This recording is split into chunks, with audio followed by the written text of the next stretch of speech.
Meu nome é João, tenho 25 anos, e trabalho como mecânico em uma oficina pequena ali no Campeche, em Florianópolis. A história que vou contar começou numa noite abafada de outono, daquelas em que o ar parece pesar dentro de casa, mesmo com as janelas todas abertas. Eram quase 10 da noite.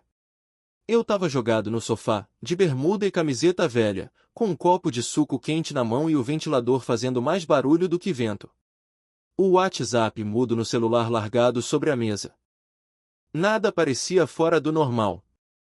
Até que ouvi 3 batidas secas na porta. Não era hora de visita, e eu não esperava ninguém. Quando abri, levei um segundo para entender o que via.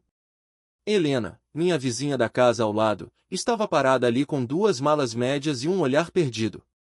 Ela usava uma calça jeans clara, uma blusa de algodão e chinelos. Cabelo preso de qualquer jeito, o rosto limpo, sem maquiagem. E sem disfarce. Ela não disse boa noite, nem perguntou se podia entrar. Só falou, com a voz baixa e firme. Eu saí de casa. Ficamos nos olhando por uns 3 segundos que pareceram 10. Eu não sabia se perguntava alguma coisa ou se só saía do caminho. Entra, foi o que consegui dizer, abrindo mais a porta. Ela entrou devagar, arrastando uma das malas. A outra, eu puxei. Helena parou no meio da sala como se o chão fosse feito de vidro. Deixou as malas num canto e se sentou no sofá, afundando como quem queria sumir. O silêncio era quase físico. Eu fui até a cozinha, botei água no fogo e passei um café forte. Preto, sem açúcar. O mesmo de sempre. Voltei e entreguei a caneca. Ela pegou com as 2 mãos, encostou os lábios, mas não bebeu de imediato. Só olhou pro líquido, como se esperasse alguma resposta ali dentro.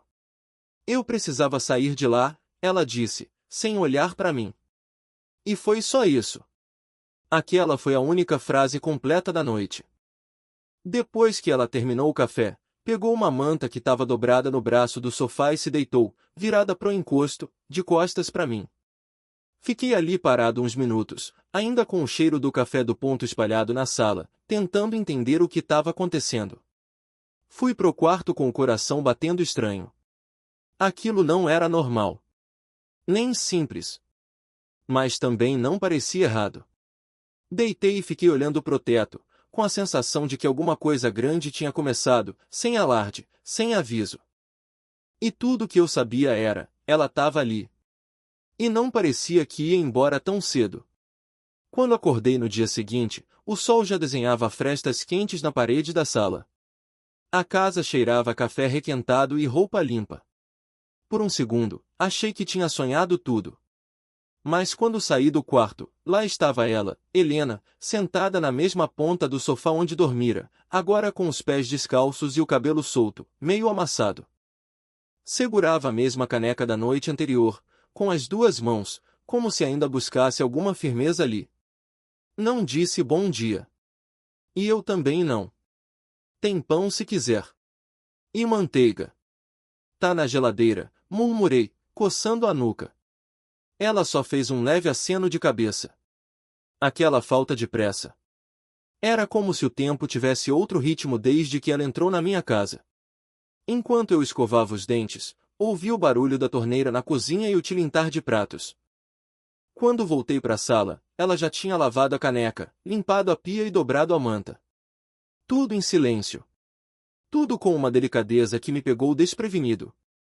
Na hora de sair pro trabalho, olhei para a chave no gancho da parede. Pensei 2 vezes antes de pegar. Mas no fim, deixei em cima da mesa. Se precisar sair ou entrar pode usar, falei, meio sem jeito, antes de abrir a porta. Ela não respondeu com palavras. Só olhou para mim, firme, e assentiu devagar. Um gesto pequeno. Mas ali dentro mexeu. Passei o dia todo com a cabeça longe. Entre uma embreagem e outra, me pegava pensando se ela ainda estaria lá quando eu voltasse. Se ia querer conversar. Se ia conseguir. Quando cheguei em casa à noite, o portão já estava encostado. A luz da cozinha acesa.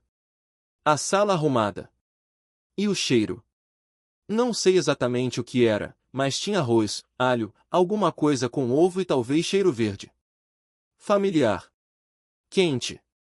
Um tipo de abraço que vinha do fogão. Entrei devagar. Ela estava de costas, mexendo algo numa panela. Tô invadindo tua cozinha, disse, sem se virar. Ainda bem, respondi, pendurando a mochila na cadeira. Na mesa pequena da cozinha, 2 pratos simples, 2 copos de suco e um pote com pimenta malagueta. Não sabia o que você gostava, disse ela, sentando à minha frente com uma postura tranquila.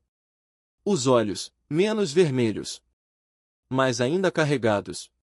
Tá ótimo. Melhor do que miojo, falei, e vi um sorriso pequeno se formar no canto da boca dela. Comemos em silêncio. As pernas se tocaram sob a mesa. Primeiro por acaso. Depois, ninguém fez questão de afastar. Helena olhou pro lado de fora, para a noite úmida da ilha que deixava as janelas embaçadas. Aqui é mais quieto do que lá em casa, ela comentou, como se falasse sozinha. Às vezes demais, respondi. Ficamos um tempo ali, ouvindo o barulho do ventilador velho misturado com o som distante de uma moto passando na rua. O tipo de silêncio que não pesa. Que acomoda.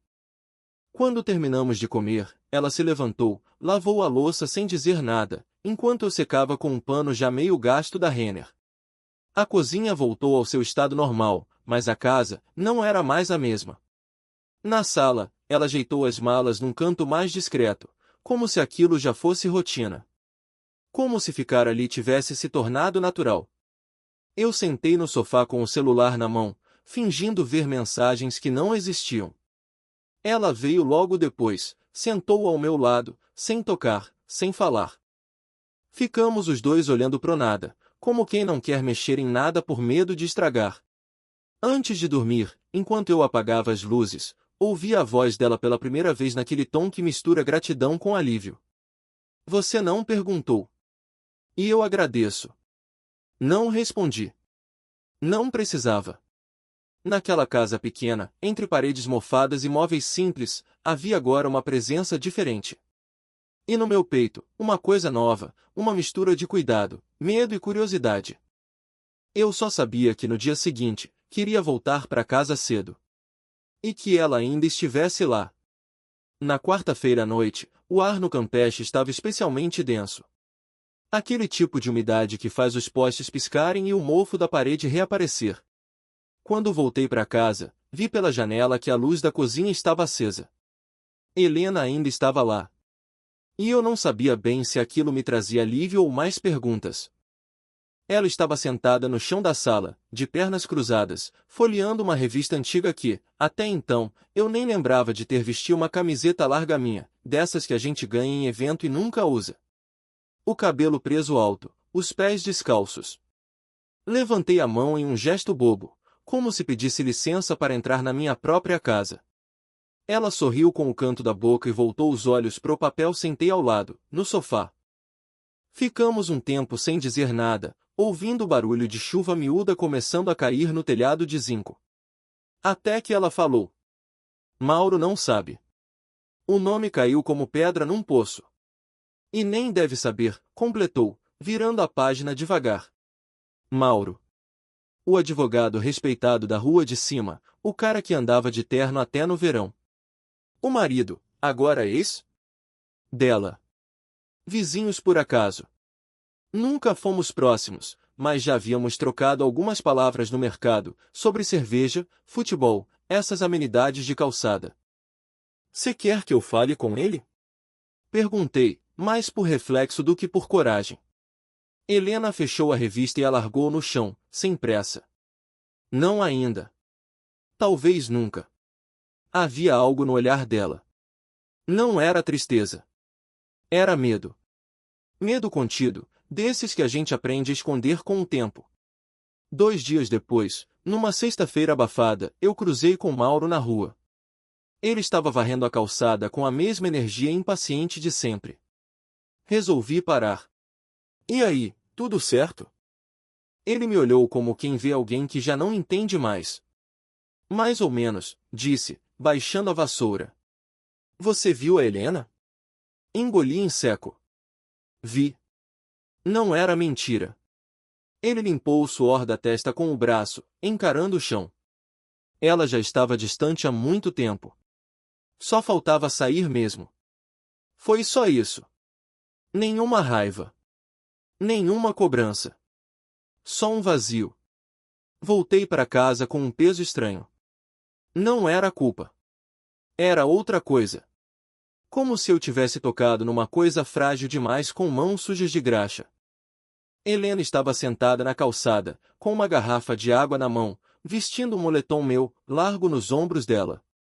Olhava para o asfalto como se tentasse decifrar alguma coisa. Conversei com ele, falei, me abaixando ao lado. Ela não reagiu de imediato. Só depois de uns segundos murmurou: obrigada. A noite caiu devagar. O cheiro de terra molhada invadiu a casa. Helena preparou uma pipoca com pouco sal, do jeito que eu gosto, sem que eu tivesse contado. Nos sentamos no sofá, e ela colocou num canal de filme antigo. Preto e branco, com trilha sonora cheia de violinos. Ela encostou a cabeça no meu ombro, sem pedir.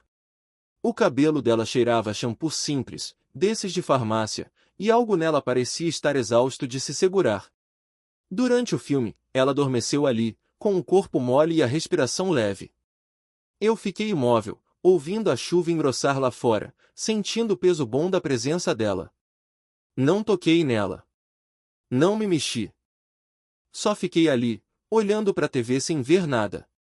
Era estranho pensar como, em poucos dias, minha casa, antes tão silenciosa e previsível, tinha se tornado o único lugar onde ela parecia respirar em paz. E no fundo, eu também. Naquela noite, depois de levá-la com cuidado até o quarto e cobri-la com uma manta leve, sentei à mesa da cozinha, com a luz fraca e uma xícara de café frio. Olhei para o celular. 2 mensagens dela apagadas no WhatsApp. Não precisei ler para entender, ela queria dizer algo que ainda não podia. E eu? Eu só queria que ela continuasse ali no dia seguinte. Mesmo sem respostas. Mesmo com perguntas demais. Na semana seguinte, minha rotina mudou sem que eu percebesse. Não foi nada radical. Só de diferente.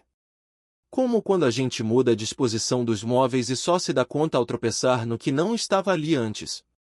Helena seguia na casa. Já não havia mais aquele clima de hóspede improvisada. As malas continuavam num canto da sala, mas agora serviam de apoio para uma planta que ela trouxe da casa dela. Um vasinho de manjericão que, segundo ela, reage bem ao sol da manhã.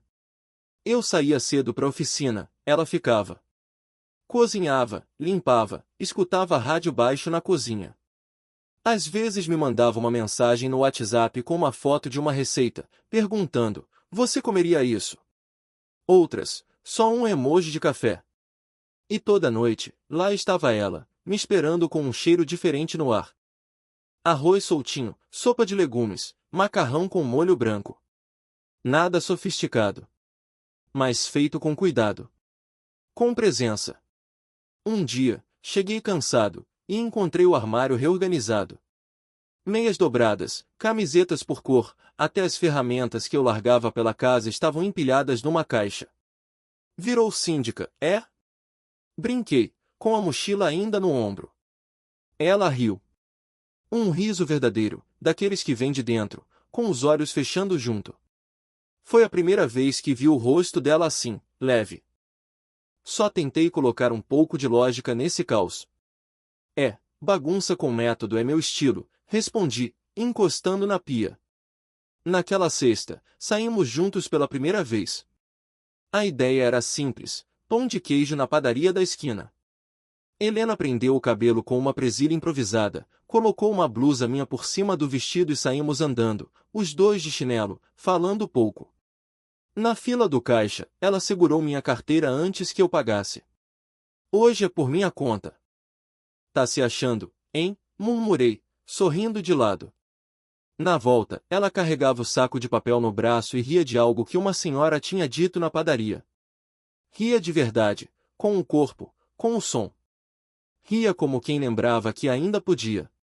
Quando chegamos, a rua estava silenciosa, o céu começando a fechar. Aquelas nuvens baixas típicas de Florianópolis no fim de tarde. Fiquei na garagem consertando uma peça de moto que estava pendente há dias.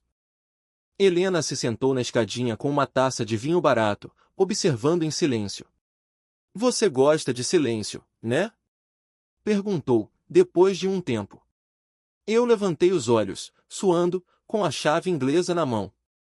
Prefiro quando ele é compartilhado. Ela não respondeu. Só bebeu mais um gole e me olhou daquele jeito que diz tudo sem dizer nada. Naquela noite, depois do banho, ela colocou um disco antigo da Legião Urbana para tocar na sala. Ficamos ali, sentados no chão, dividindo um cobertor leve e um pacote de bolacha recheada. Ela recitou trechos de músicas como quem lembrava de uma versão mais nova de si mesma. Engraçado como a gente acha que já viveu tudo, disse, mexendo no próprio cabelo. E aí, a vida vem e te leva para casa do vizinho. Pelo menos aqui tem café, brinquei, tentando disfarçar o aperto no peito. Ela encostou a cabeça no meu ombro. A música seguiu. A chuva fina recomeçou lá fora. E tudo naquela noite parecia certo.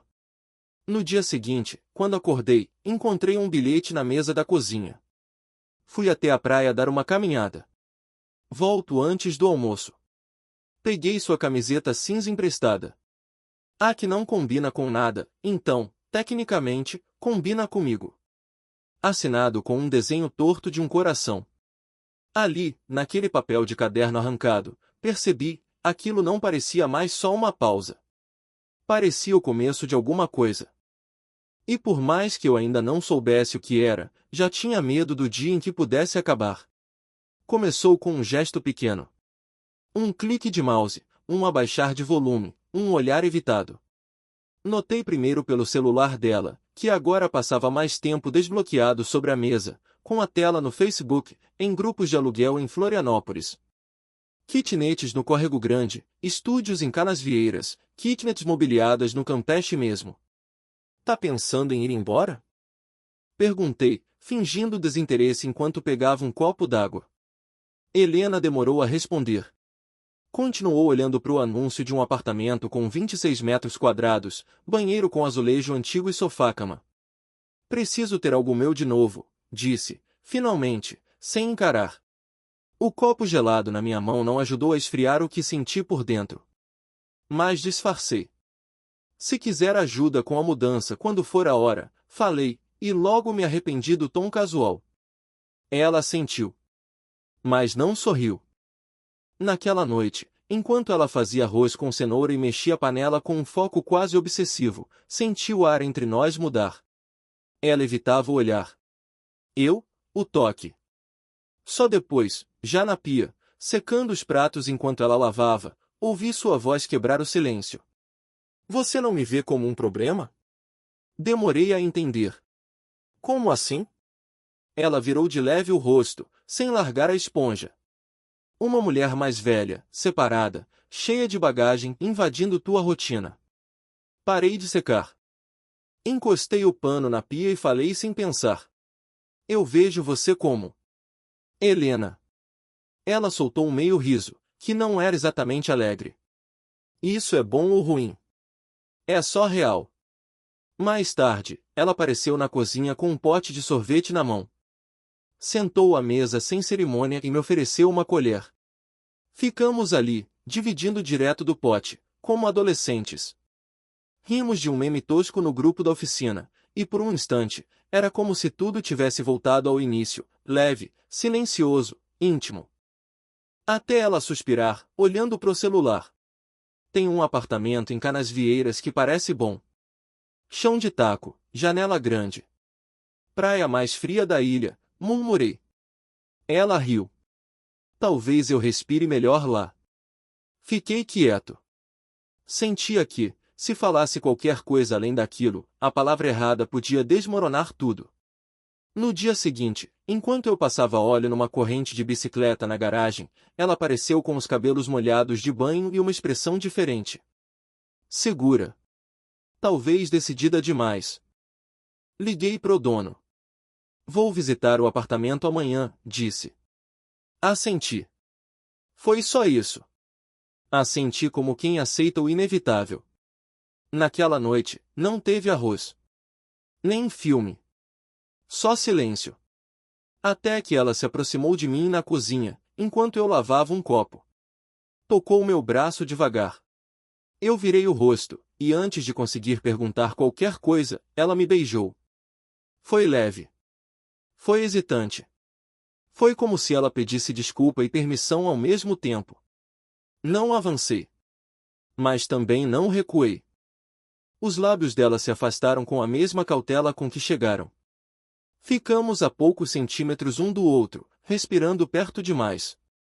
Ela baixou o olhar e falou quase num sussurro.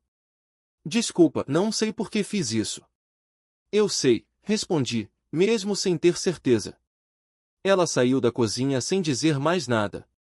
Naquela noite, dormiu no sofá pela primeira vez desde que chegou. Não por falta de espaço, mas por excesso de dúvida. Na manhã seguinte, encontrei um bilhete dela preso na geladeira com um imã de oficina. Volto à noite. Vai ser rápido. O silêncio da casa voltou a ser como era antes dela. Mas agora parecia grande demais. Ecoava. E o beijo, mesmo breve, já tinha mudado tudo. Naquela segunda-feira, o sol mal apareceu. O céu cinza parecia combinar com o que estava por vir. Helena voltou no fim da tarde. Eu estava na garagem, encostado no capô de um Fiat Uno antigo, trocando o filtro de óleo, quando ouvi o portão fechar devagar. Ela entrou sem falar nada. Os olhos fundos, o corpo tenso, como quem carregava um mundo nas costas. Não perguntei sobre o apartamento. Nem precisava. Mais tarde, enquanto ela cortava pão para fazer uma torrada, o celular dela tocou 2 vezes. Ela olhou a tela, respirou fundo e silenciou. Mauro.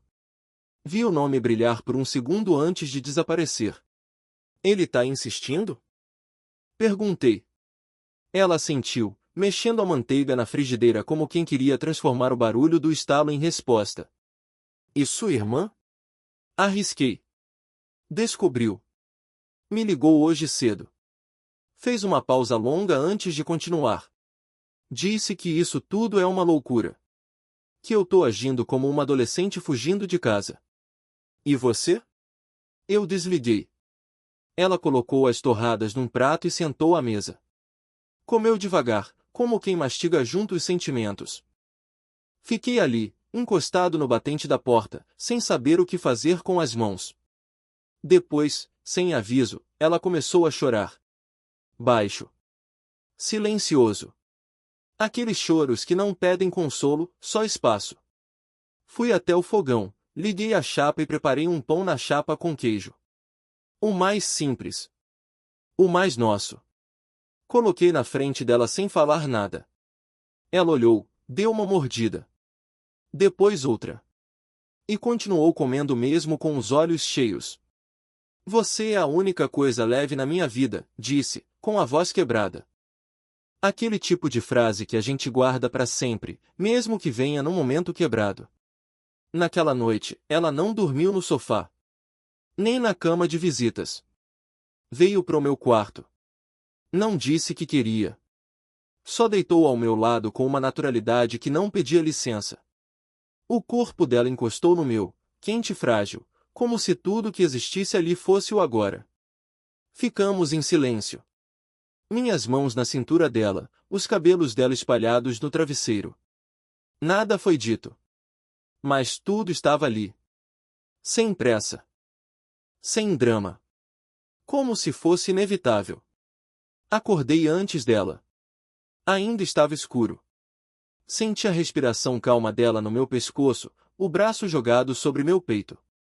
Fiquei assim por minutos, tentando absorver aquela paz rara. Quando ela acordou, não falou de culpa. Nem de Mauro. Nem da irmã.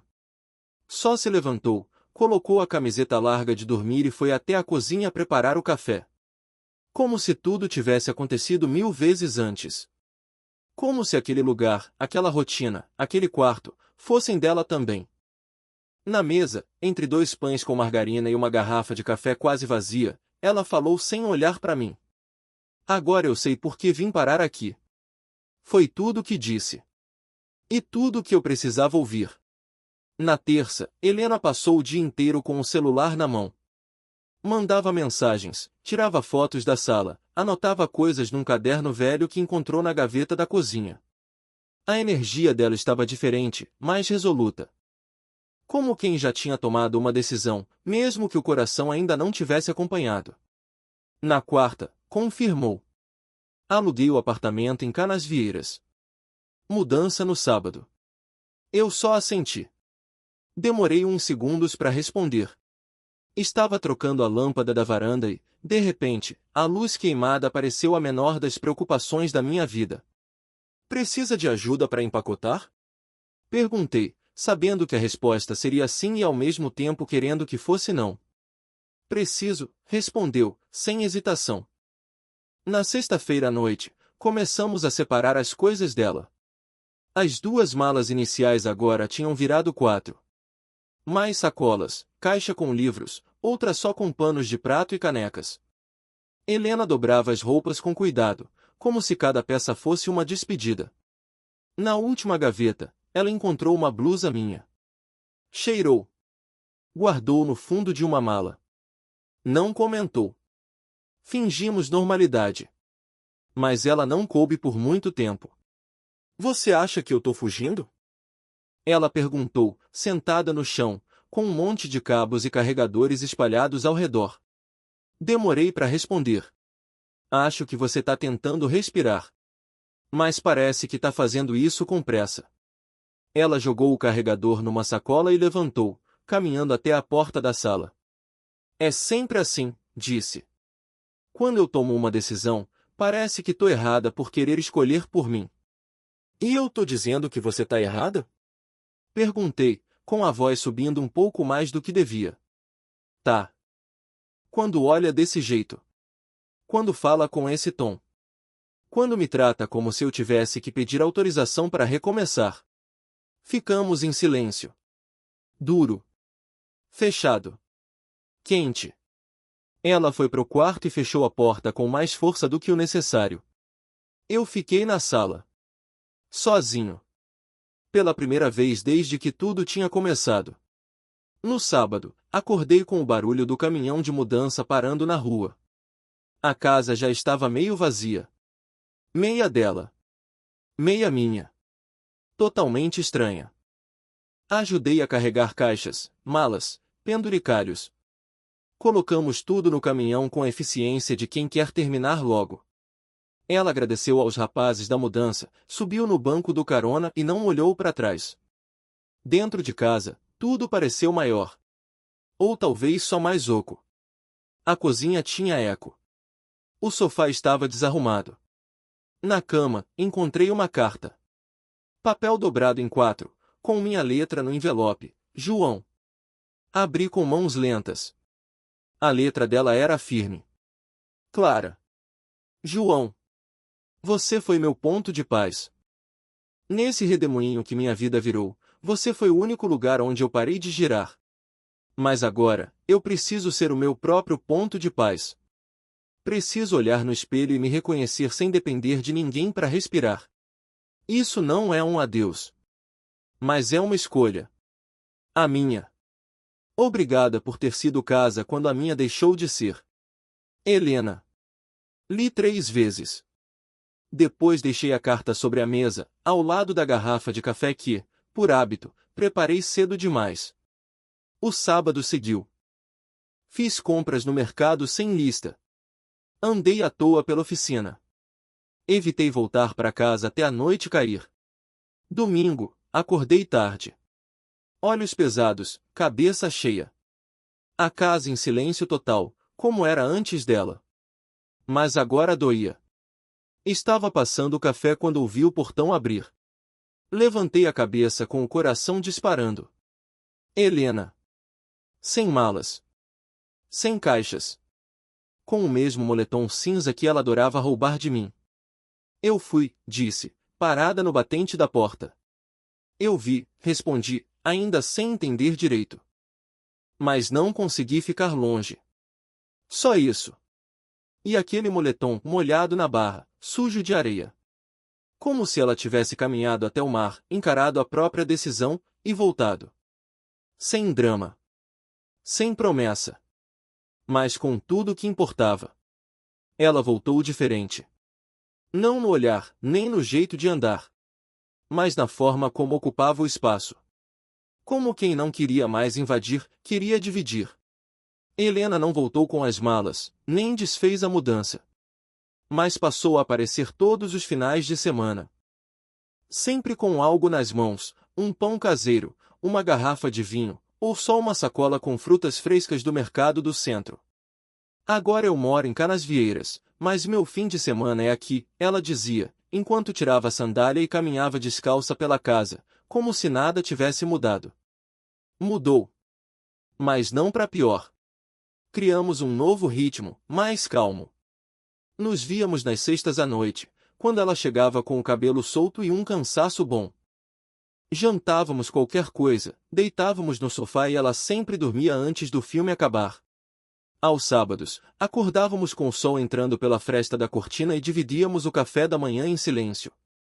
Eu passava manteiga no pão, ela cortava mamão com uma precisão quase cirúrgica. A gente virou um casal de aposentados, brinquei um dia. Ela deu risada. Então quero minha carteirinha do INSS e desconto na farmácia. Começamos a ir ao mercado juntos, algo simples, mas que ganhou importância com o tempo. Discutíamos sobre qual marca de café levar. Ela defendia o café do ponto, eu preferia o mais barato. Isso aí é amargo, ela dizia, franzindo o nariz. E o teu é gourmet demais pro meu bolso. Na fila do caixa, dividíamos as compras sem falar muito. Já sabíamos o que era de quem. Ela levava os legumes, eu, as cervejas. Mas sempre havia um item nosso no meio. Uma caixinha de chá, um pacote de bolacha, um vidro de mel. Certa vez, ela me chamou para almoçar com duas amigas dela. Era um domingo de sol, e o restaurante tinha mesas ao ar livre, perto da Lagoa da Conceição. João, esse é o Marcos, meu namorado, disse ela, sorrindo. Eu quase engasguei com o suco. É João, corrigi, meio sem jeito. As amigas riram. Uma delas levantou a sobrancelha. Mas ninguém comentou. Na volta, no carro, fiquei quieto. Ela percebeu. Falei algo errado? Não. Só não esperava. Mas é verdade. Demorei uns segundos para responder. É? Ela olhou pela janela. Não sei se é definitivo. Mas é sincero. Aquilo ficou na minha cabeça por dias. Ela não tentou me prender. Nem se apegar em promessas. Só deixou no ar, estamos nisso. Seja lá o que isso for. No fim de semana seguinte, cheguei na kitnet dela pela primeira vez. Era pequena, aconchegante. Tinha um tapete de crochê, um filtro de barro e uma foto nossa colada com fita na geladeira. Você pendurou isso aqui? Pendurei. E se alguém ver? E daí? Não respondi. Só fiquei olhando para aquela foto nossa com cara de distraídos num domingo qualquer. Depois, sentamos no sofá pequeno. Dividimos um cobertor leve. O som do rádio tocava alguma música antiga da Legião Urbana. Helena encostou a cabeça no meu ombro e falou. Se for para ser, que seja devagar. E se não for? Ela sorriu, os olhos fechados. Já tá sendo. Naquele fim de tarde, subimos até o mirante da lagoa. O sol se punha devagar, tingindo o céu de laranja e rosa. Ficamos em silêncio. Sem planos. Sem perguntas. Apenas as mãos entrelaçadas e o som dos grilos ao fundo. E, por ora, isso era mais do que suficiente.